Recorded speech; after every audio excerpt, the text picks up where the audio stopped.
Hi everyone, welcome back to our channel. I'm back with another tutorial video.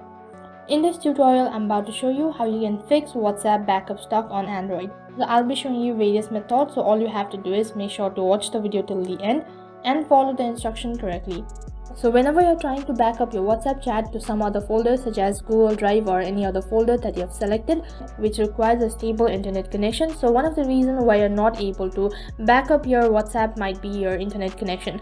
So after doing that as well, if you're unable to fix it, then what you can do is simply head towards your Play Store and make sure whether the application is up to date or not. Once again, if you face similar problem, then what you can do is long press on your WhatsApp application and then tap on app info, and once you do that, tap on storage, and on the other page you'll have to tap on clear cache. So then do not tap on clear data, it will delete all your chat history. After following all of these methods, if you face similar problem, so you'll have to make sure whether Google Drive or the folder that you've selected has enough storage space or not. In case if you don't have enough space, then that might be one of the reasons why you're not able to back up your WhatsApp.